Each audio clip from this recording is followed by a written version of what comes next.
Johannes Landstra leerden we kennen als conciërge op zijn basisschool in Twieslerheide. Maar intussen zit er op het voortgezet onderwijs.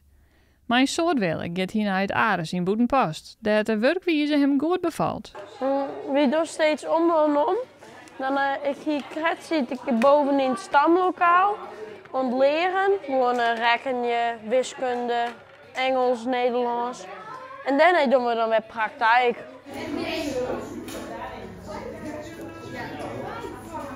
Het is eigenlijk best wel moeilijk, want we moeten steeds weer pakken.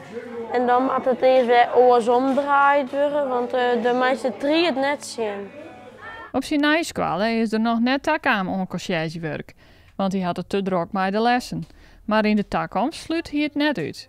Al kan er in de praktijklessen ook nog met zijn handen aan. Ja, maar ik kan dat wel. Alleen ik ben zelf scheef, daarom schaar ik ook altijd scheef. Oké. Ik zag altijd zonder bankschroef. Zonder bankschroef? Dan wiebelt het. Komt er dan de techniek aan?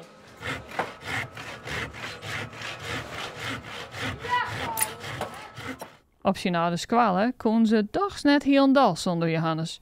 Dus alle tonge te middags gaat er na squaltijd weer aan de slag als conciërge. Geen tijd verskoft, een slokje drinken en weer terug. Nee, wie komt weer terug? Nou, de directrice die vreeg dat ik weer aan de slag hoe je. Ik zei ja, waarom? En dan hier daar het koer wel mooi uit. En ja, dan gaan we dat zo afpraten. Op tonge middags dan kon ik je hinnen. En dan, dan maak ik het hier help ik de horeconciërge. En klusjes doen we dan samen. Of nou doe ik dit.